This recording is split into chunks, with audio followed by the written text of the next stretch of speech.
emrat më të dashur tek Allahu xhallahu ala janë Abdurrahman edhe Abdullah. Abdurrahman edhe Abdullah. Pse? Përse Abdurrahman është emër që flet se ti je rob i atij që i gjithëmshirshëm. Edhe Abdullah është emër që thotë se ti je rob i Allahut më ndonjë.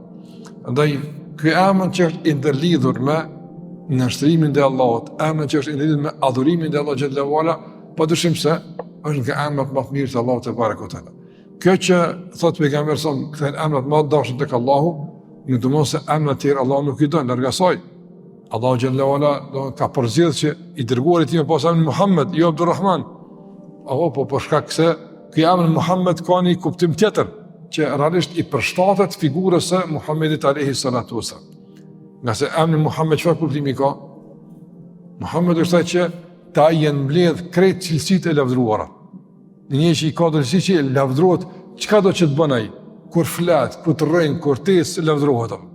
Ani Muhammed është ai që lavdrohet nga çdo aspekt. Andaj ka pasur Muhammed nga se ka qenë i lavdruar nga çdo aspekt. Ka qenë lavdruar në pamjen e tij, në sjelljen e tij, në esjen e tij, në edukatën e tij, në ndërtimin e tij, në formën në gjithçka ka qenë i lavdruar. Andaj ka përgjithë për të emrin Muhammed. Mirë po në kuptim përgjithshëm në aspektin e kuptimit, domthonë emrat më të dashur tek Allahu janë Abdurrahman edhe Abdullah.